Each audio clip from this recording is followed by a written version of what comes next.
de volta para as nossas reflexões, mas agora direcionando o nosso pensamento para um item do capítulo Sede Perfeitos do Evangelho segundo o Espiritismo, que é a obra em que o codificador Allan Kardec se debruça sobre os textos do Novo Testamento, em especial dos evangelistas, Mateus, Marcos, Lucas e João, e procura, de algum modo, um fio da meada, um fio condutor. É muito fácil adentrar nas letras do Novo Testamento e construir ou extrair conceitos, principalmente conceitos teológicos. E, na verdade, todos nós temos feito esse processo, depois de termos conhecido a mensagem de Jesus, temos feito isso ao longo dos séculos. Nos tornamos cristãos, abandonamos um conjunto de crenças e um conjunto de práticas, ditas pagãs, mas que, falando de uma maneira mais precisa, nós abandonamos práticas greco-romanas para abrirmos a alma ao sol do Evangelho. E tanto, nesse processo histórico ocorrem duas coisas. A primeira delas é uma resistência de uma parcela dos encarnados à mensagem de Jesus que feria interesses da época. Uma mensagem que pregava a fraternidade, a igualdade das pessoas, a caridade, o perdão, a misericórdia, confrontava uma série de valores da sociedade greco-romana. Isso desperta uma ira, uma raiva, e muitos se entregam à violência, levando aos circos, levando à morte, um grupo enorme de cristãos. E o que nós aprendemos com Emmanuel no livro A Caminho da Luz? Toda vez que você agride um grupo, o que acontece? Você reencarna nesse grupo. Eu vi que agora deu um gelo aí. Teve gente que ficou preocupada agora. Esse é o principal processo educativo da reencarnação. Eu não sei aqui como é que são os times, mas lá em Minas, Cruzeiro e Atlético aqui. Hã? Pois é.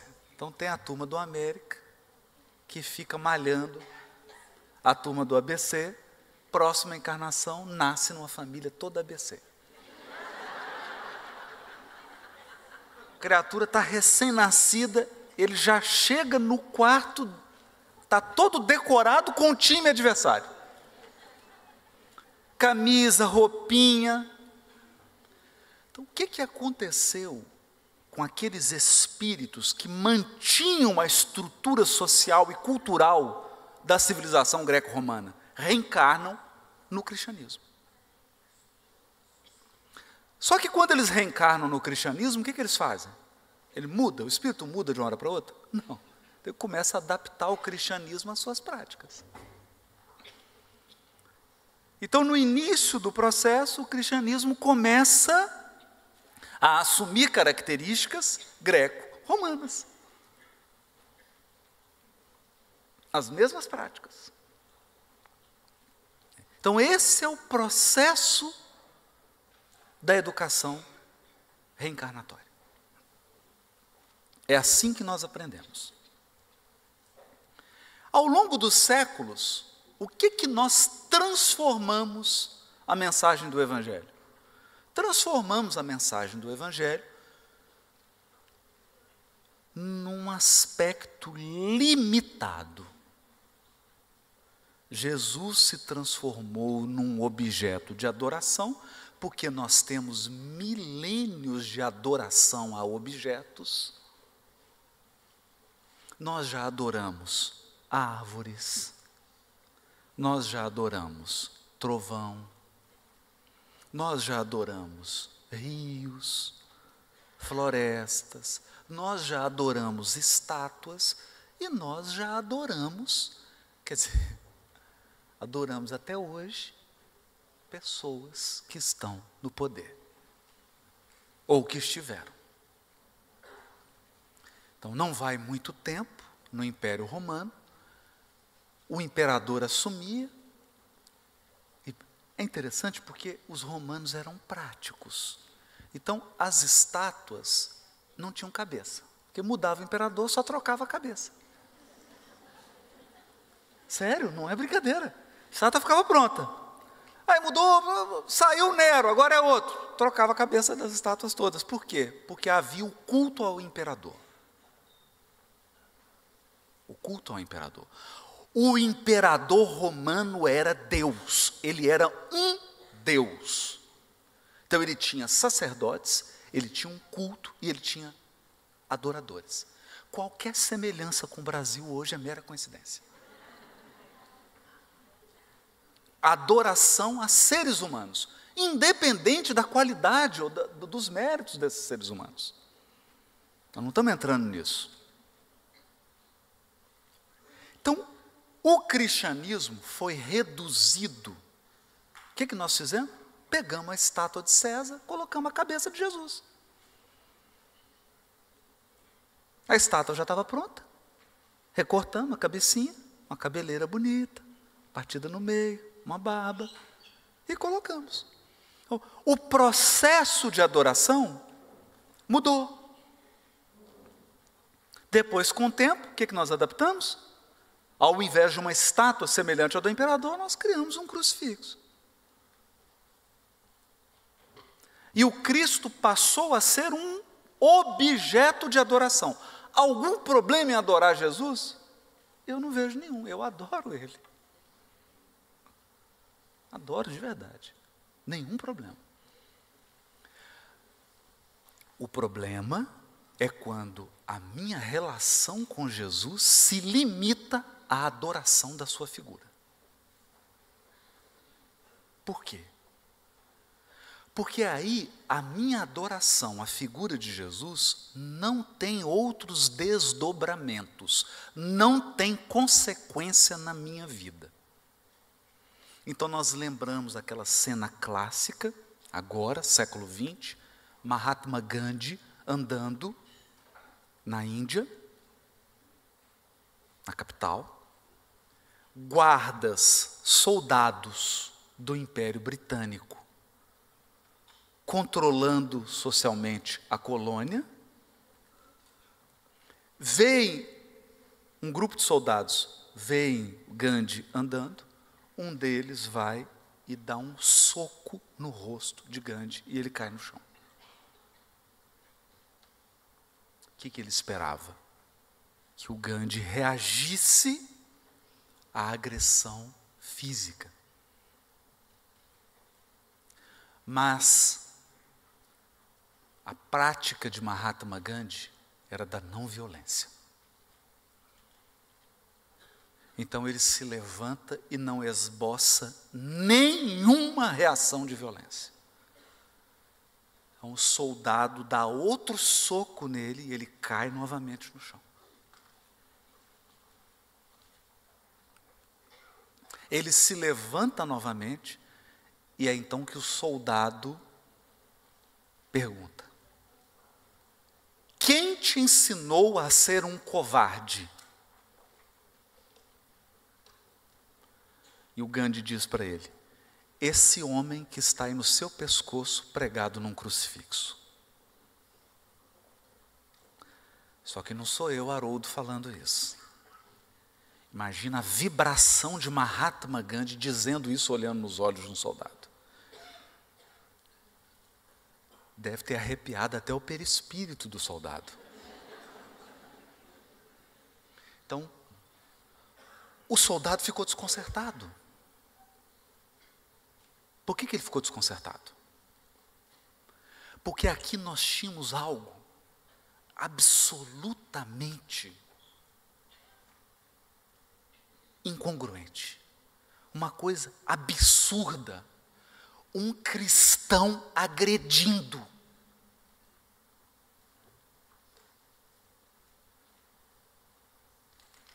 Um cristão violento é uma aberração.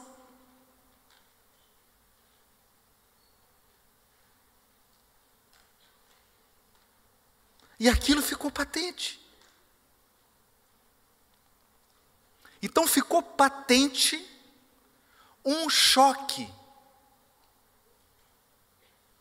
Cristãos que adoram Jesus, que passam 24, 48 horas louvando Jesus, que carregam Jesus no pescoço, mas não vivem como Jesus.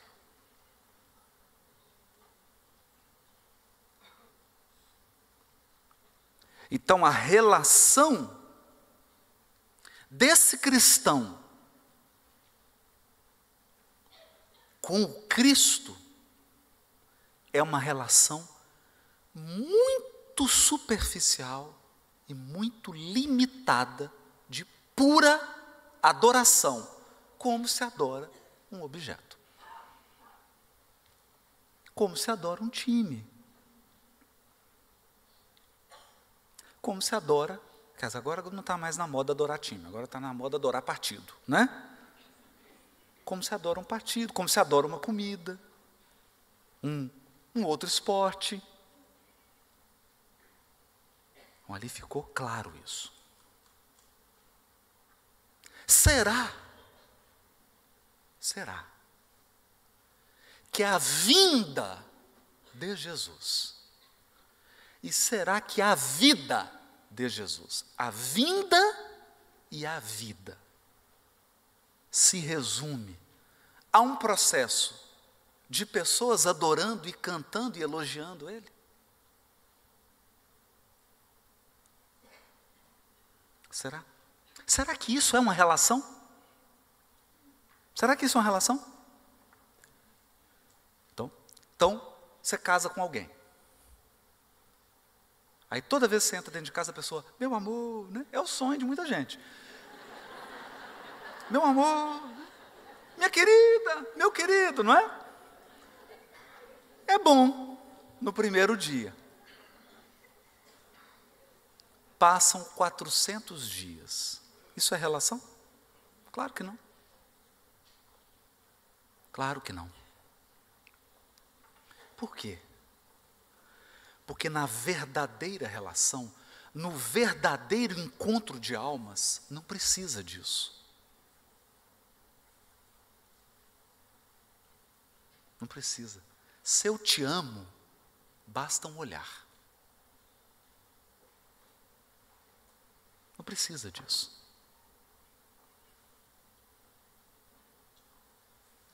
Não é? Então a relação com o Cristo, eu estou falando com o Cristo, eu não vou nem entrar na relação com a mensagem, com a vida dele. Ela paralisou.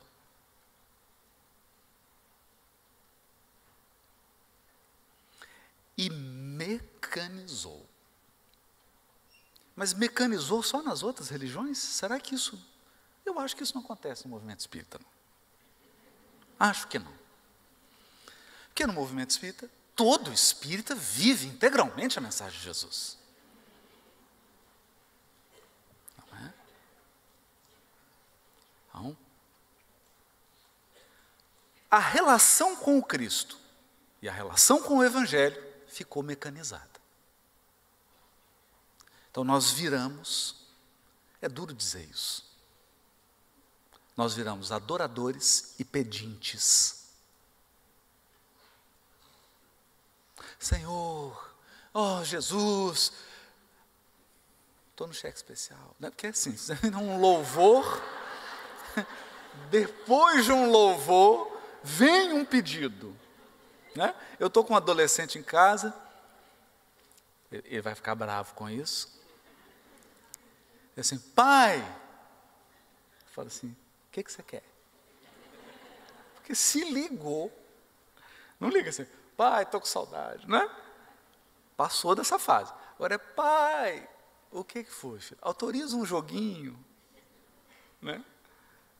Ela pediu. Então nós nos tornamos adoradores pedintes.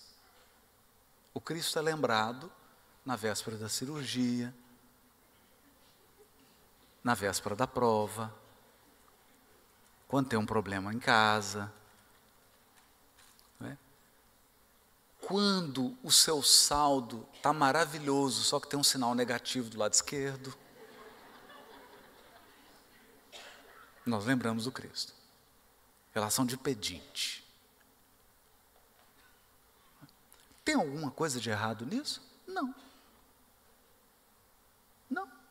Tem um problema pedir para Jesus? Se você não está pedindo, peça. Não tem problema nenhum com isso.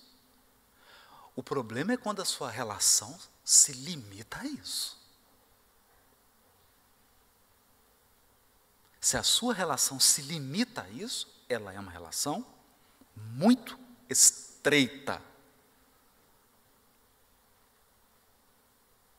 Então, chega o Espiritismo para reviver a mensagem do Cristo, para restaurar a mensagem do Cristo.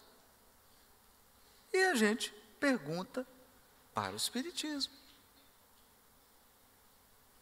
qual é? Você já perguntou isso para o Espiritismo? Se não, aproveita. Pergunta para ele assim: qual é? Qual que é a sua? O que você quer? O que você quer de mim? Qual que é o teu objetivo? Você quer o quê? Antes de eu responder essa pergunta, eu vou voltar 500 anos antes de Cristo, na China milenária.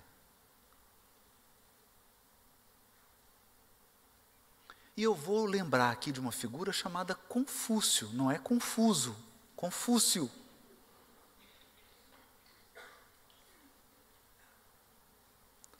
E Confúcio nasce na China milenária, ele é lembrado pelo Espírito Emmanuel no livro A Caminho da Luz, porque ele é um missionário. E o Confúcio vai, durante toda a sua vida, e durante toda a sua prática, ele vai trabalhar o conceito de o ser humano moral. O ser humano moralmente íntegro. Então, quando você pergunta para Confúcio assim, o que é um ser humano moralmente íntegro? Ele vai falar que é um ser humano que busca o tal. Não é o tal, não. O tal e o qual. Não, é o tal. T-A-O. Tal é o caminho. O caminho. Qual é o caminho? Qual é a direção, o sentido e o modo de fazer? Esse é o tal. O tal e o te. Te. O te, em chinês, é a virtude. O caminho e a virtude. Eu estou falando de Jesus, gente. Jesus não veio ainda. Lembra disso. Confúcio está aqui encarnado, Jesus não veio ainda.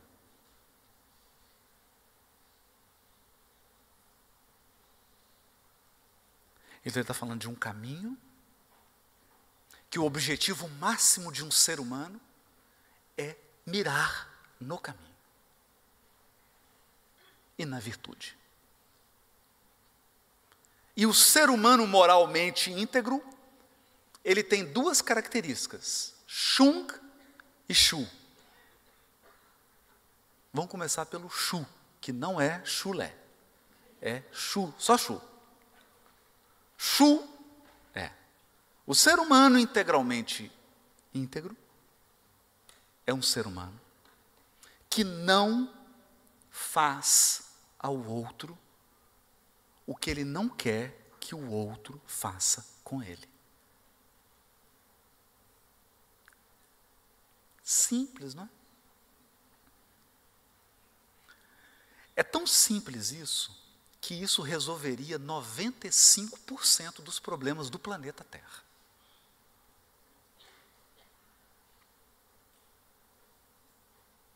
Porque todo sofrimento que nós causamos aos outros e que os outros nos causam seriam evitados se nós pensássemos, ou o outro pensasse assim: eu vou fazer isso. Será que eu gostaria que alguém fizesse isso comigo?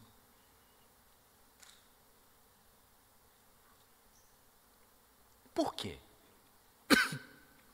Porque essa regra básica da moral. Eu vou dar uma explicação filosófica. Pimenta no olho dos outros é refresco. Você já experimentou pôr 2 pitadas de pimenta no olho de alguém? Dói no seu? Dói. O cirurgião, quando está te cortando, ele sente dor? Claro que não dói.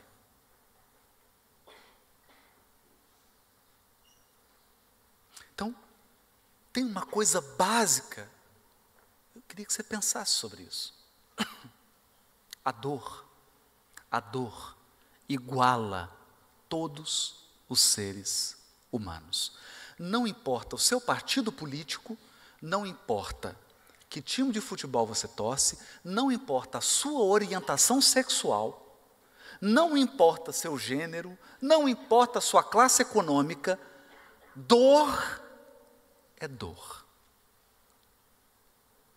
Então, não existe esse negócio de falar assim: eu estou com a dor de dente. Aí o dentista te pergunta assim: que time de futebol você torce? Doutor, mas qual que é a relevância dessa pergunta? Não, porque se você torce por América, a dor é diferente, tem isso? Não, a dor iguala todos os seres humanos. Então, perder um filho, se você for espírita, se você for católico, se você for evangélico, se você for muçulmano, se você for umbandista, candomblé, judeu, chinês, taoísta, budista, dói igual. Dói igual. Cólica renal é a mesma no Brasil, na Austrália, na China. É a mesma, cólica renal é igual. Então, a dor nos iguala. Toda vez que você estiver pensando no outro, achando que o outro é muito diferente de você, ou que ele não merece o seu respeito, pensa numa infecção intestinal.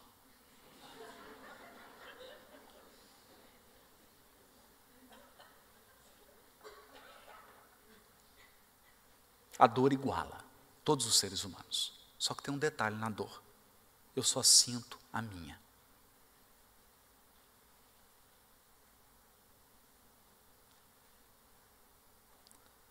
Então,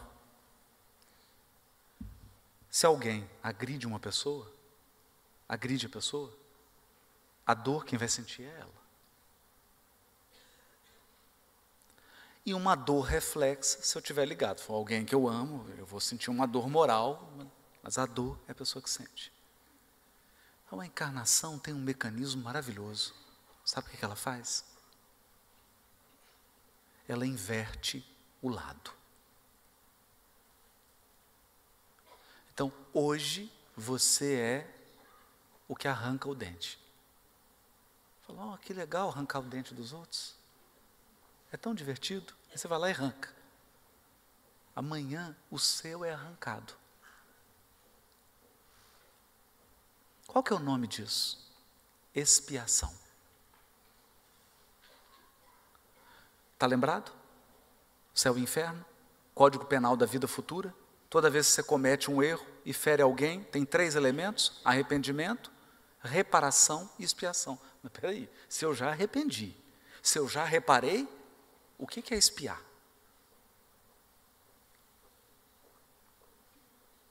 Espiar é assumir o lugar do outro. Então você fala assim, é tão bom 2 gotinhas de pimenta no olho dos outros. Aí vem, na encarnação, 2 gotinhas de pimenta no seu olho. Por quê? Educativo. Perceberam?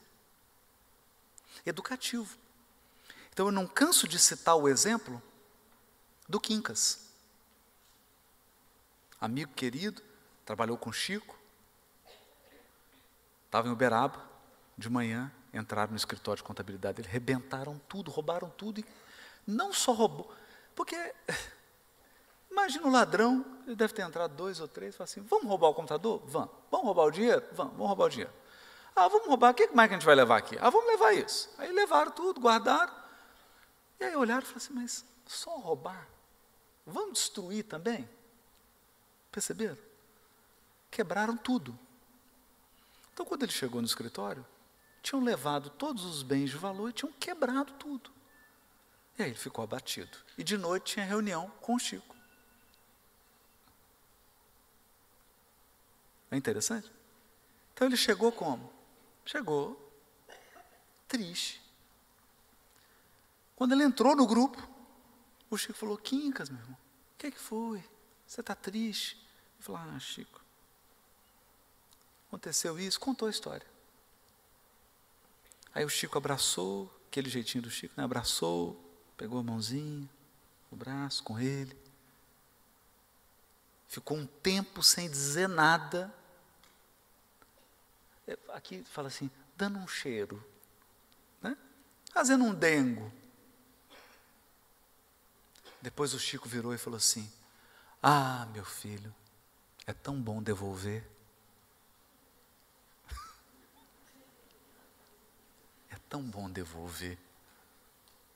Não é?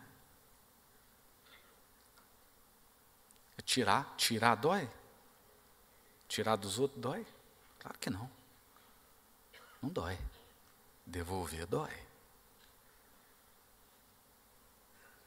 Então a vida vai nos ensinando, mudando a posição.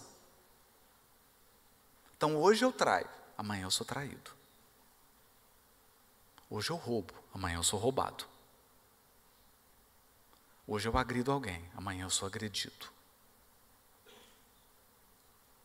Hoje eu calunio, amanhã eu sou caluniado. Hoje eu destruo a reputação de alguém, amanhã é a minha. Esses são os processos educativos da vida. Por que nós entramos nesses duros processos educativos? Por quê? Eles são fundamentalmente necessários. Eu preciso ir lá espetar o olho de alguém? Para quê? Para que a gente faz isso? Eu preciso fazer isso. Não se eu seguisse esse princípio que o Confúcio colocou lá, 500 anos antes de Jesus. Fala, me deu uma vontade de cortar uma orelha agora. Estou sem fazer nada aqui, estou doido para cortar uma orelha. Aí você pensa assim, imagina alguém chegando e cortando a minha orelha. Estou falando de Simão Pedro. Cortou a orelha do soldado mau, Jesus pegou a orelha, deu uma limpadinha, né, porque caiu na terra. Sim. Colocou a orelha no lugar e falou, embainha a tua espada, porque aquele que com ferro fere, com ferro será ferido. Você acaba de perder uma orelha.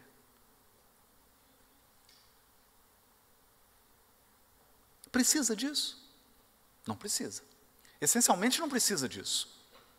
Por isso que a primeira regra do ser humano moralmente integral é, antes de fazer algo, pensa, se coloca no lugar. Você gostaria que fizessem isso com você? Esse é o Shu. Mas tem um outro princípio. O Shung. O que é o Shung? Traduzindo para o português, para ficar mais fácil, é dê o seu melhor. Então, o ser humano integralmente, moralmente íntegro, é aquele que faz o seu melhor. Ele faz o melhor ao alcance dele. Você não tem que fazer? Você não vai fazer? Então, para que fazer mais ou menos? Você não vai fazer? Então faz bem feito. Você não vai fazer bem feito? Então por que você não faz o seu melhor? Então esse era o conceito de Confúcio. Ele dizia que se os seres humanos atingissem esse padrão, é simples, não? Não é simples?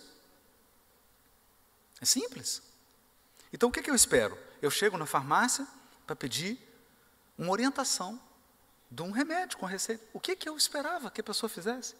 Eu esperava que a pessoa que estivesse atrás do balcão, porque ela não está com dor, quem está com dor sou eu. Estou com a receita. O que eu esperava? Eu esperava que ela olhasse para mim e imaginasse que quem está com dor é ela. Ela tivesse um pouquinho de empatia e ela me tratasse como ela gostaria de ser tratada se fosse ela que estivesse doente. Depois, eu gostaria que ela desse o melhor dela.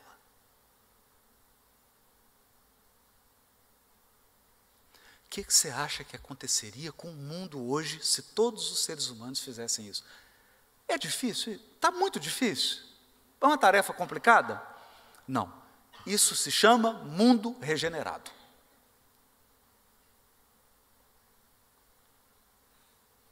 Isso é um mundo regenerado. Quer dizer, está mais para quase mundo ditoso. Esse é um mundo regenerado. A pessoa olha para você e fala assim, nossa, ele está triste. Se fosse eu triste, mas se fosse eu triste, eu queria um pouquinho de atenção. Você falou, meu amigo, você está triste. Estou fazendo para ele o que eu gostaria. Eu estou dando a ele um tratamento que eu gostaria. Só que não basta isso. Eu falo assim, eu olho para ele e falo, se eu tivesse triste, eu ia querer um pouquinho de dengo. Então eu vou dar um dengo. Só que eu vou dar o meu melhor dengo. O dengo mais dengoso que eu já fiz. Esse é o Chung. Aí nós teríamos um mundo ditoso. Percebeu? Mundo ditoso. Porque nós viveríamos num ambiente em que todas as pessoas estão dando o seu melhor. E todas as pessoas estão se colocando no lugar do outro. Resolveu grande parte dos problemas. Por que eu estou dizendo isso? Porque no final das contas, o que você quer? Quando você convive com alguém, quando você sai na rua, você quer ter contato com uma pessoa boa. Você quer ter contato com uma pessoa boa. No final das contas, se eu entro no hospital, eu quero o quê? Eu quero um médico bom. Um médico que seja uma pessoa boa. Se eu entro no ônibus, eu quero um motorista que seja uma pessoa boa. Então, no fundo, todos nós sabemos de cor viver bem. Todo mundo sabe viver bem. Todo mundo quer viver bem, não é? Todo mundo quer viver bem. Cada um à sua maneira. Pouquíssimos querem viver o bem.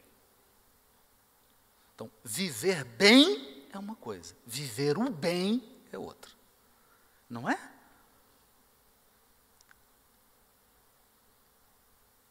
Viver bem. Ou você é daquelas pessoas que, quando vai colocar o sapato, fala assim, deixa eu colocar uma pedrinha porque eu gosto de desconforto. Eu gosto de andar assim desconfortável. Claro que não. Qualquer pessoa está buscando conforto. Qualquer pessoa está buscando o que é agradável. Todas as pessoas estão buscando bem-estar. Isso todos nós já aprendemos ao longo de séculos e séculos de evolução no reino vegetal e no reino animal. Nós somos hábeis em buscar o agradável. O que nós temos que aprender agora é buscar o bem. Então você é um médico com PhD, mas você é uma pessoa boa. Percebeu? Você é uma pessoa que é autoridade. No executivo, no legislativo, no judiciário, é uma autoridade, mas você é uma pessoa boa. Você é um ótimo comerciante, um empreendedor, um empresário, gera riqueza, gera dinheiro, mas você é uma pessoa boa. Você é marido, você é mulher, você é um homem bom, uma mulher boa. Viver o bem. Quando eu me encontro com você, ou quando você encontra comigo, eu não encontro o evangélico. Eu não encontro o católico, o espírita. Eu encontro o ser humano.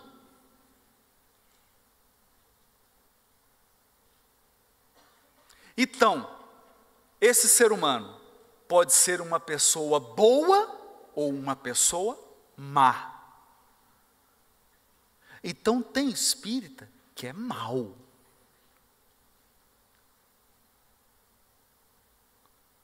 Ele é espírita, mas ele é mau.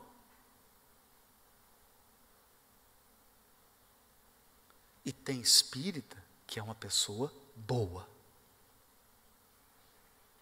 Tem evangélico que é uma pessoa boa, mas tem evangélico que é uma pessoa má.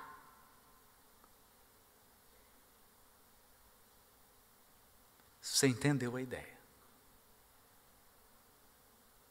Então aquele soldado que encontrou o Gandhi é cristão, mas ele é uma pessoa má, ele é uma pessoa violenta, ele é um covarde.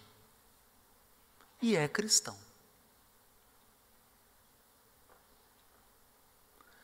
Complicou? Então, qual é o objetivo do Espiritismo? Converter as pessoas em espíritas?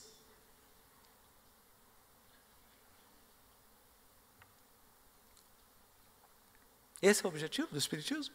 Então eu fico assim, agora nós temos 1,5 milhão de espíritas. Próxima meta, 2 milhões de espíritas. Converter o espírita. Só que tem um problema. Qual que é o problema? Tem espírita que é uma pessoa má. Má. Muito má. E tem espírita que é uma pessoa boa. Muito boa. Eu vou perguntar de novo. O que você quer? Um espírita ou uma pessoa boa? Hã? Tem alguém em dúvida aí? Tem? Vou te apresentar um espírita mau. Aí sua dúvida vai passar. Então, qual é o objetivo do Espiritismo? A formação do ser humano de bem. Do ser humano do bem. Não é o ser humano que vive bem. Isso aí todo mundo quer. É o ser humano que vive o bem. O ser humano que é uma pessoa boa. Mas qual que é a profissão dele? Não interessa. Mas qual que é a orientação sexual dele? Não interessa. Mas qual que é o partido político que ele gosta? Não interessa. Qual que é a religião dele? É aí que não interessa mesmo.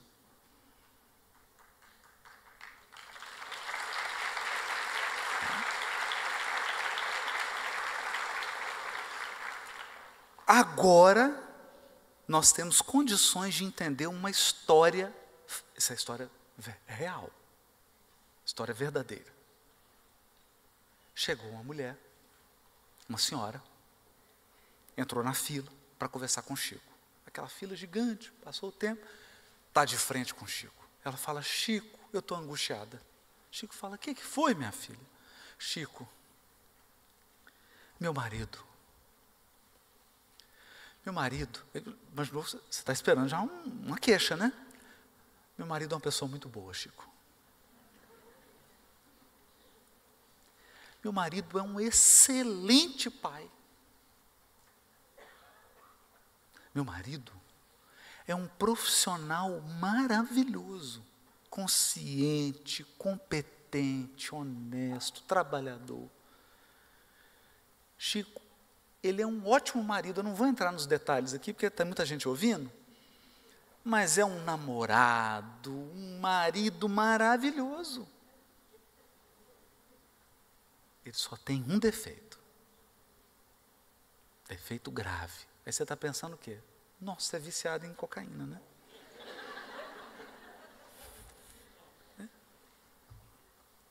Qual que é o defeito que esse homem tem, meu Deus? O Chico falou: minha filha, qual que é o defeito dele? Ele não é espírita, Chico.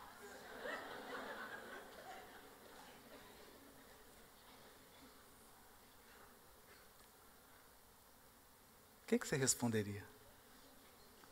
Não vou falar a resposta do Chico. Pensa um pouquinho, precisa dizer. Só pensa.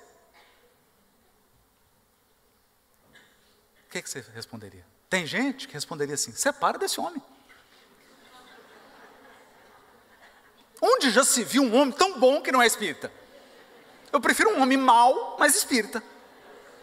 Não é? Um péssimo marido, um péssimo pai, um cidadão desonesto, mas espírita. Faz sentido isso para você? Então o que o Chico disse para ela? Ele falou: minha filha, ele é um bom marido? Bom marido? Falei: Chico, não vou nem comentar. É um bom pai, excelente pai. Um bom profissional, ótimo. Um cidadão bom. Então, minha filha, ele não precisa do espiritismo.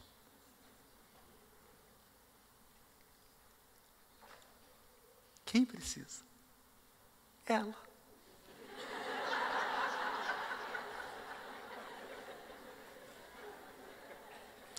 Ela. E ele não precisa. Ela precisa. Perceberam? Então, qual é o objetivo do espiritismo? A formação do ser humano de bem. Qual é a do espiritismo? Se tiver um adolescente aí, qual é? Qual é? Sabe qual é? Te transformar numa pessoa boa. Uma pessoa boa. Agora eu vou comentar algumas coisas aqui sobre as características do ser humano de bem. Do ser humano que ama o bem. Porque acredite, aqui em Natal está cheio de gente, aliás, em Belo Horizonte também, no mundo inteiro. Está cheio de gente, você olha para a pessoa, ela anda como um ser humano. Ela fala como um ser humano. Ela se veste como um ser humano. Mas não se engane. Não se engane. É só a casca.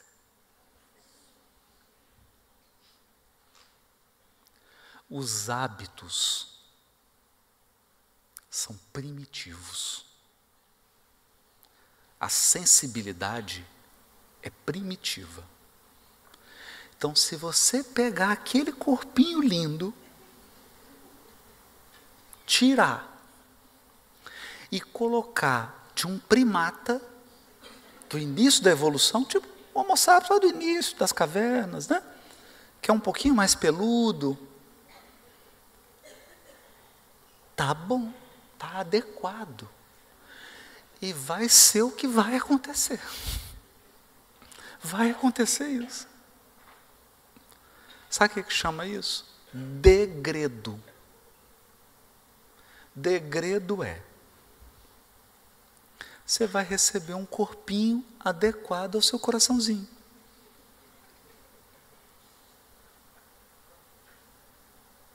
Então você está acostumado com iFood. Lá vai ser eu fujo. Não é? Você vai estar lá, vai Tiranossauro Rex, aquelas coisas assim do mundo primitivo, né? Quem gosta de um peixe cru, comida japonesa, vai adorar. É só peixe cru. Não é? Perceberam? Então, o ser humano de bem é alguém que quer viver o bem. Viver o bem. Ser um religioso é um instrumento.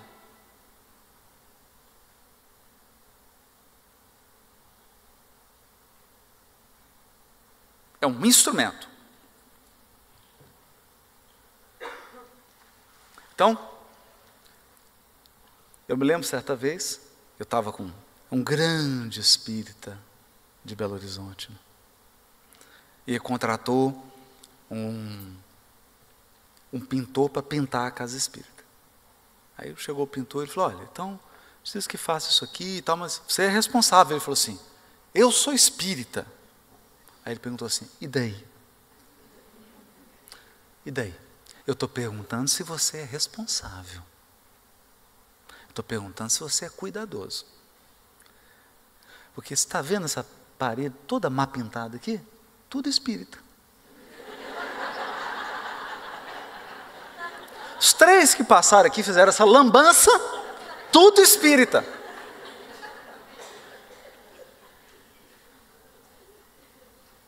Percebeu? Vou voltar. Fazer aos outros o que você gostaria que o outro fizesse a você. Dar o seu melhor. Isso não é Jesus, é Confúcio. Aí veio Jesus. Aí o negócio ficou um pouquinho mais difícil. Porque no Confúcio eram 2 coisas. Com Jesus as coisas ficam um pouco mais confusas. Porque Jesus diz assim, você chega para ele e fala assim: mestre, tem um fulano, falou mal de mim. Está falando muito mal. O que eu faço? Aí Jesus fala assim: ora por ele. Mas nem um tapa assim, nada. Isso é um processo mais efetivo, uma agressão física leve. Não. Mestre, mas o fulano me feriu. Perdoa. Mas nem um pouquinho assim, descontar só um pouquinho. 1/3. Percebeu? Então Jesus veio e estabeleceu um novo padrão do ser humano moralmente integral. E aí está no item o homem de bem, no Evangelho segundo o Espiritismo, capítulo Sede perfeitos. Você lembra da história de moldar, que você tem um gene da divindade? Se eu fizer um teste de DNA em você, o Pai é Deus. Eu tenho certeza, vai dar positivo. que você está numa seta progredindo. Você lembra disso? Então, para onde você está indo? Você está indo para expressar um conjunto de características que são as características do ser humano de bem, do homem de bem. Porque homem lá, gente, não tem nada a ver com homem e mulher. É homem no sentido de espécie humana. Senão poderia ser o cavalo do bem, né? Não é isso. O gato, a galinha do bem, não é isso. É o ser humano. Então, está lá o ser humano, a espécie humana, o homem de bem, o ser humano de bem. E ele tem características que eu vou resumir em 3 blocos. Depois você lê a mensagem. Você vai ver que está dividido em 3 blocos. E Kardec segue a ordem. Se você entendeu a lógica dos blocos, vai ficar fácil você entender a mensagem. Porque aí é só pegar o conteúdo. Então, o ser humano de bem, como é que eu sei que eu sou do bem? Que eu amo o bem? Que eu amo viver o bem? Não é viver bem. Viver bem, não está gostoso, não está confortável esse teatro maravilhoso? Você não está gostando? Ou você quer que coloque uns pregos na sua cadeira? Claro que não. Viver bem é diferente de viver o bem. O que eu preciso para viver o bem? Viver o bem é relação. Relação, interação. Então tem uma interação, são 3 interações. 3 relações. A primeira, e a mais fundamental, e a mais primordial, é a relação que vai moldar todas as outras relações da sua vida. É a sua relação com Deus.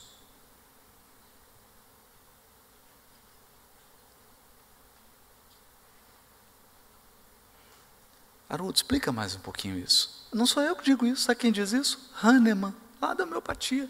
A sua relação com Deus determina todas as suas outras relações, inclusive a relação com você. Então, a primeira é a relação com Deus, a segunda é a relação de você com você mesmo.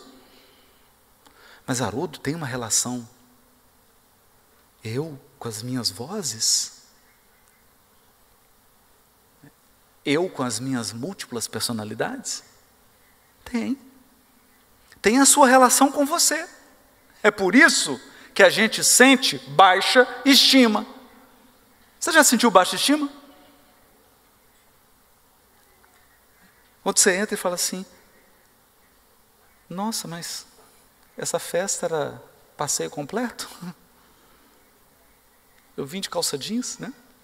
Você não já sentiu isso? Você está pensando em você, nas suas características. É por isso que a gente sente tristeza. É por isso que eu sinto baixa autoestima.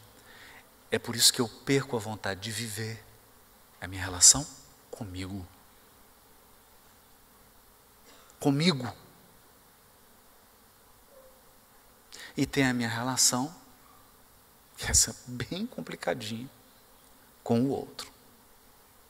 Relação com Deus, relação comigo, relação com o outro. Então, as características do ser humano de bem têm a ver com esses 3 blocos. Vamos começar com a relação com Deus. Todos os espíritos encarnados na Terra têm um pequeno probleminha no relacionamento com Deus. Um pequeno probleminha. Esse problema, ele varia de forma, mas na essência ele é único. É o afastamento de Deus. Afastou de Deus. Isso está representado na parábola dos 2 filhos. Sabe aquela que todo mundo chama de filho pródigo? Mas tem 2 filhos, né? Não é só um, né? Que a gente lembra só do pródigo. Mas tem o filho egoísta. São 2 filhos. Os 2 estão afastados do pai. Cada um à sua maneira. Então, alguns encarnados têm um problema na relação com Deus. Revolta.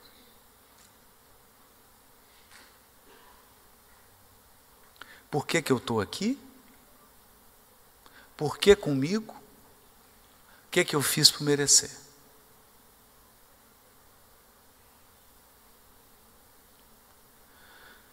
Tem outros que o cerne da relação com Deus é a teimosia. Não vou, não quero, não me pede.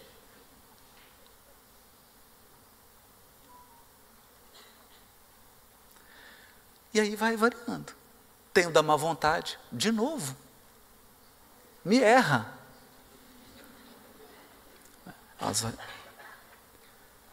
E o que acontece? Como a nossa relação com Deus é a relação principal e estrutural, o elemento predominante na sua relação com Deus, você vai transferir para todas as suas relações. Está pensando no seu marido teimoso, né? Não, concentra em você. Percebeu? Então, o primeiro bloco de virtudes do ser humano de bem, o ser humano de bem tem uma relação equilibrada, uma relação rica com Deus.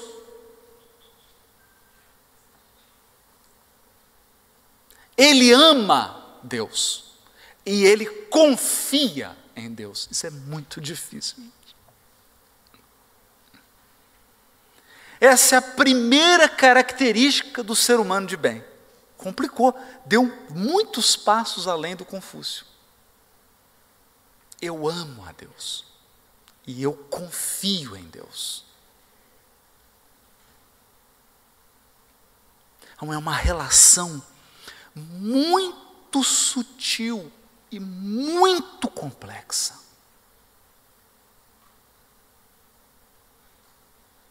Muito complexa.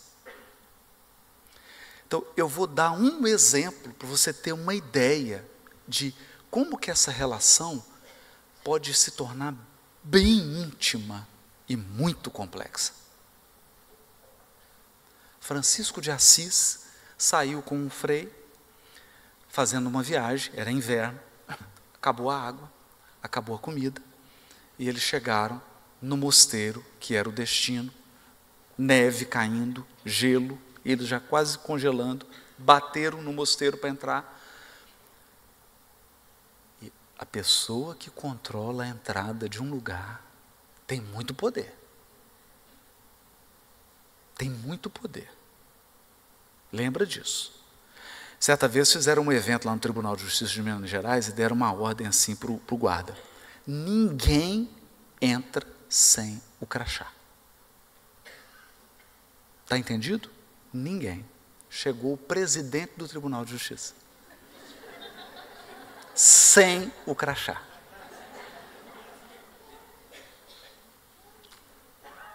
Falou, esqueci o crachá. Não entra. E aí o presidente, bem humorado, ele falou assim, nossa, é chato dizer isso. Você está certo. E eu esqueci, eu vim correndo, né? Muito trabalho, esqueci o crachá. Mas assim, você não conta para ninguém, não, mas eu sou o presidente do Tribunal de Justiça. Não importa, sem o crachá não entra. Você vê? E aí, nossa, aí liga para cá, liga para...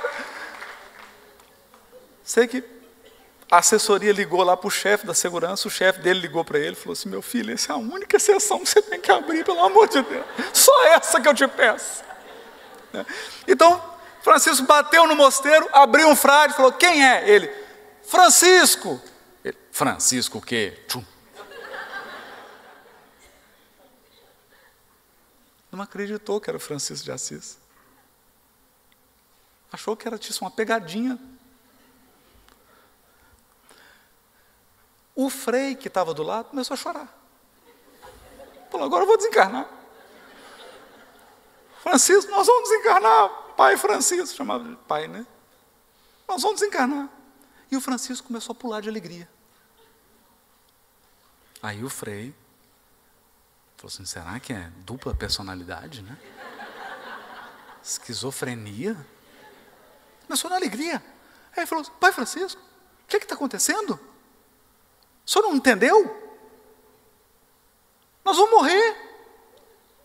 E aí Francisco falou assim, não, a minha vida inteira eu esperei por esse momento.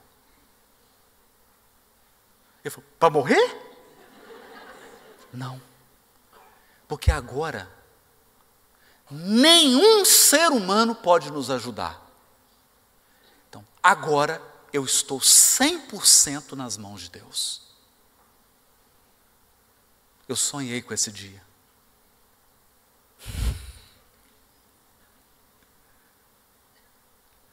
E aí, o que o Frei pensou? Falou, morremos.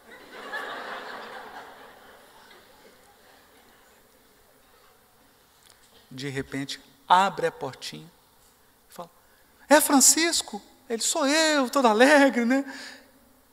Era o chefe. Abriu a porta, Francisco, desculpa.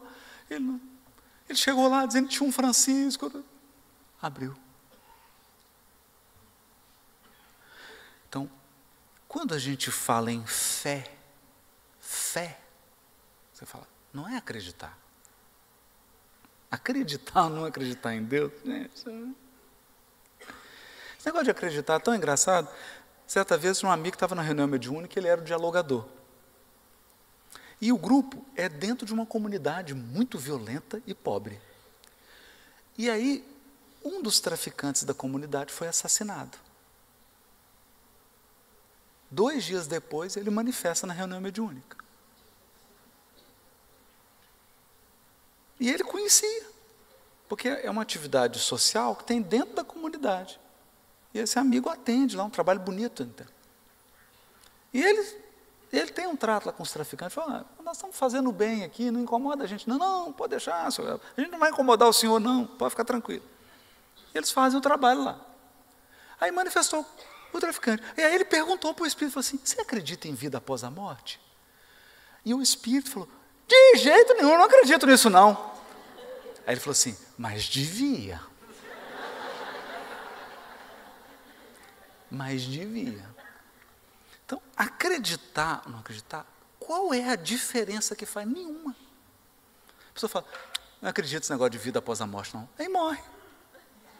Chega no mundo espiritual e fala, eu não acredito nessa bobagem de vida após a morte, não. Esse negócio de espírito, bobagem. Desencarnado.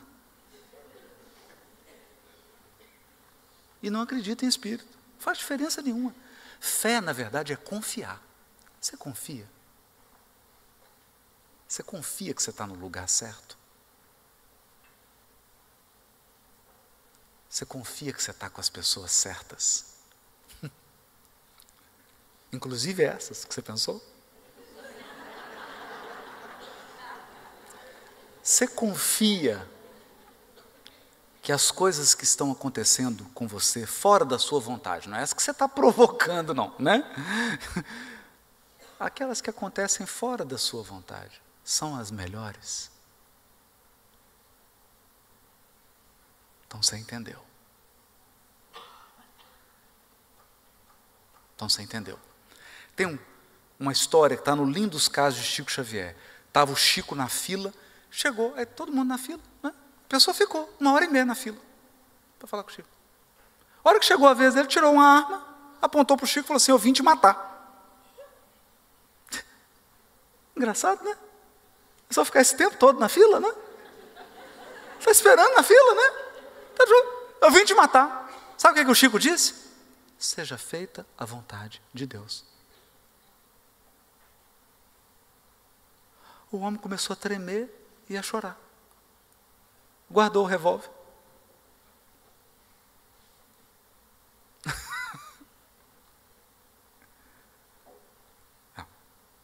Eu sei, agora eu coloquei um pouquinho em cima, né? Aí virou Olimpíada, né? Calma. Mas é só para a gente ter uma ideia. Então, o ser humano de bem, e o Chico era, é alguém que resolveu a questão da relação dele com Deus. Depois você lê lá as características. Aí vem a relação consigo. Com você. Os aspectos que você precisa se proporcionar. Você precisa dar para você. Então, primeiro, qual enxada que você acha que estraga mais? A que está parada ou a que está funcionando? Por incrível que pareça, é a que está parada. É engraçado, a enxada, né? É engraçado isso porque eu estava os expositores todos, né? Eu cheguei assim, pessoal, vocês leram a última reportagem da Nature? Café emagrece. O pessoal, ah, jura? Eu falei, capinar. Não é tomar, capinar. Né? Então você já olhou uma enxada que está sendo usada? O cabo é lisinho, porque a mão fica encostando toda hora, fica aquele cabo maravilhoso, brilhando. E toda hora você tem que lavar e amolar a enxada. Então, gente, a enxada parece que fez botox. Aí você olha para a enxada que está parada há 6 meses. O cabo começa a apodrecer e a parte de ferro começa a enferrujar. Então, deixa eu te dizer uma coisa. Existe uma lei que chama lei de trabalho.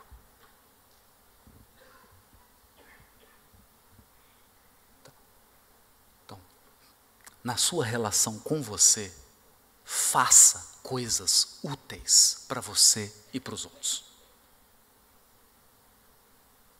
Não fazer nada enferruja mais do que trabalhar.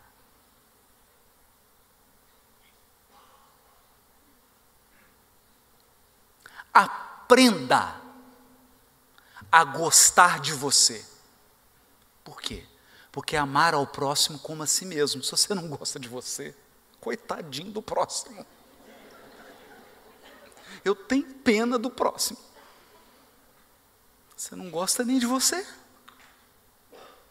Aprenda a gostar de você.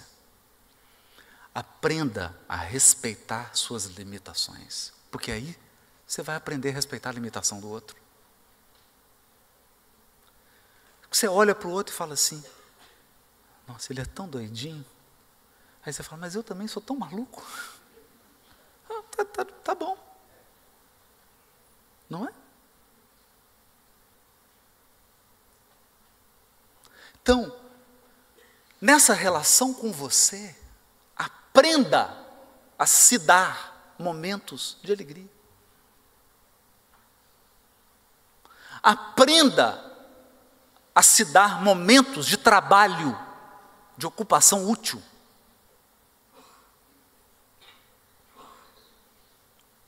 Porque cabeça vazia, o diabo faz tricô, como dizia minha avó. Como dizia minha avó. Então, tem uma técnica, eu aprendi isso na adolescência, estava na mocidade espírita, aí eu tinha um dirigente que me ensinou uma técnica contra a obsessão. Chama-se esgotamento do obsessor.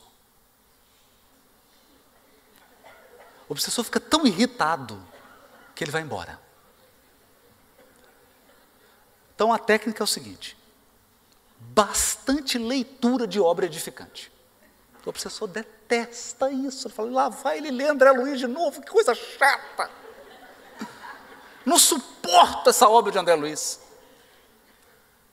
Ele fala, nossa, palestra de Haroldo Dutra Dias, de novo, eu não aguento a voz desse sujeito. Ele já fica irritado. Aí você começa a visitar doente no hospital. Visitar crianças nos abrigos. Cuidar dos velhinhos desamparados. Trabalhar no movimento espírita. O obsessor vai ficando angustiado. Aí, de manhã, se acorda, faz uma prece, uma leitura de 5 minutos. Antes de dormir, a leitura de 5 minutos. Chega uma hora, ele fica estressado, angustiado e vai embora. Sabe? A técnica. Por quê? Porque você está proporcionando a você momentos, olha aqui, momentos em que você sai de você mesmo. Porque nós somos igual cachorro correndo atrás do rabo.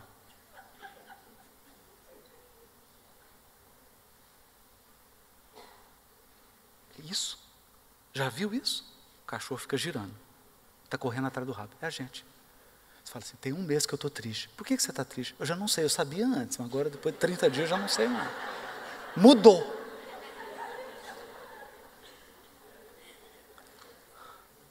Eu estou tão angustiado. Mas por que você está angustiado?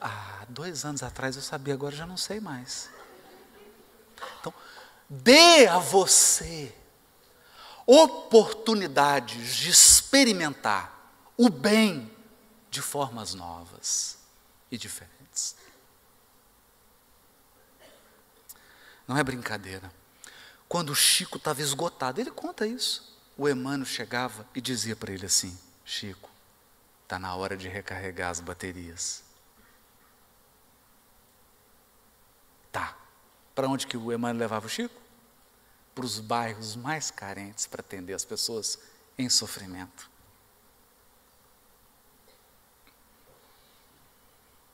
Percebeu? Então, olha só. Deixa eu contar uma coisa para você. Nossa, rapidinho. Acabou. Eu vim nesse avião que é o madrugadão, né? Cheguei de madrugada, 2 e tanto da manhã. E o Alexandre comigo, buscando. Aí fui dormir, acordei, né? Falei, tem atividade, vou preparar. Nossa, estou cansado. Aí recebi um depoimento de uma moça. Ela mandou o vídeo. Ela está com um negócio de oxigênio, uma situação muito grave, respirando com aparelho. E ela mandou um depoimento, dizendo que não poderia ir ao evento, mas que estava vibrando e pediu orações por ela. Meu cansaço foi embora na hora.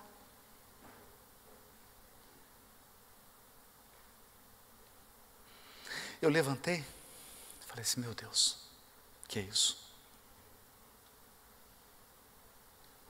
E ela ainda diz assim no vídeo, eu não sei se eu vou sair mais daqui.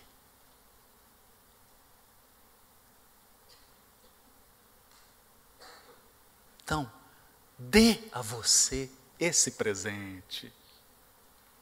Quando você está fazendo caridade, você não está ajudando aos outros.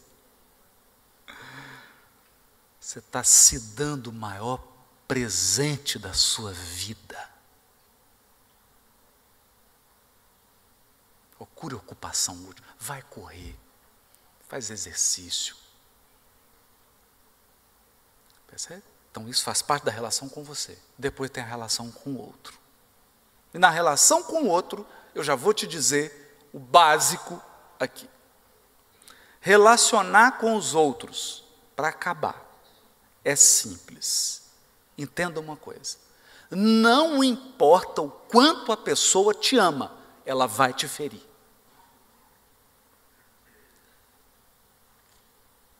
Então, perdoa. Se você não for capaz de perdoar, você não é capaz de se relacionar com ninguém. Porque mais cedo ou mais tarde, não importa quem é a pessoa, ela vai te ferir. Por quê? Porque ela quer? Não, às vezes sem querer. Perdão. Segundo elemento.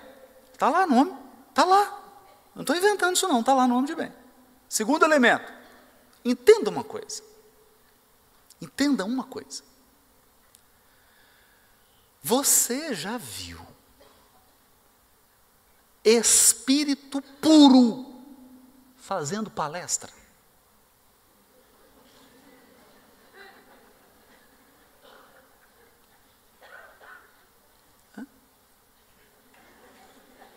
Você já viu? Você já viu isso? Aqui? Cadê o Éden? Que na federação já recebeu? E agora com vocês, um espírito puro, que acaba de se materializar e vai fazer uma palestra. Tem espírito puro palestrante? Não.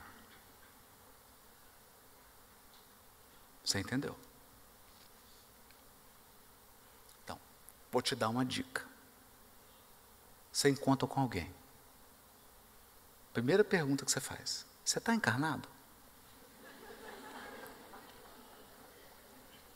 Se a pessoa responder, estou, e outras pessoas do seu lado ouvirem, que às vezes o espírito está te enganando. Então você pergunta: você está encarnado? Aí as pessoas estão do seu lado, ele fala assim: estou. Aí você fala: eu ouvi, estou. Não, então está encarnado mesmo. Está encarnado? Então deixa eu dizer uma coisa: é espírito em processo de aperfeiçoamento. Da onde você tirou isso, Haroldo? Do Livro dos Espíritos. O que se torna o espírito na sua última encarnação? Espírito puro. Você está encarnado? Matemática. Se na última encarnação você se torna espírito puro e você está encarnado, conclusão: você está em aprimoramento. Então, seu marido está em aprimoramento. Está encarnado seu marido? Não. Sua esposa está encarnada? Está em aprimoramento. Seus filhos, entendeu? Sua sogra, sogro. Então, quer relacionar? Indulgência.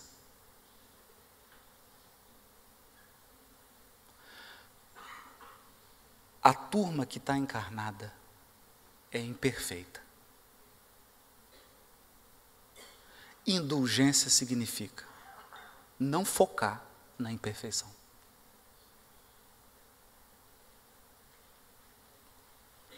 Isso é indulgência. Indulgência é isso. Eu olho a pessoa e falo: é duro, é uns defeitos que ninguém aguenta. Mas está encarnado, né? Fazer o quê?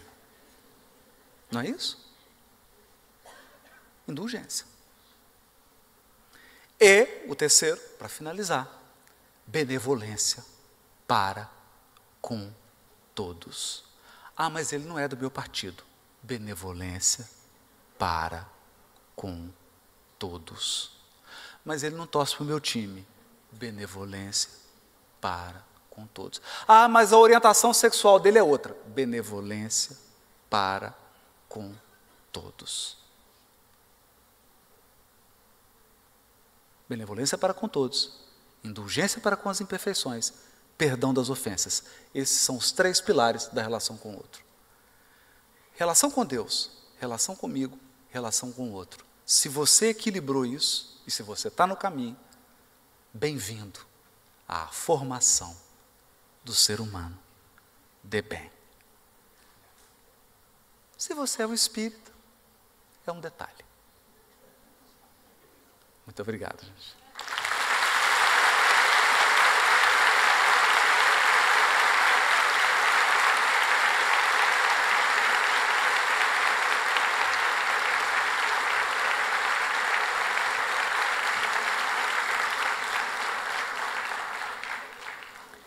Bom, nós teremos agora um breve intervalo, bem rápido. É o momento em que as pessoas vão passar uns papéis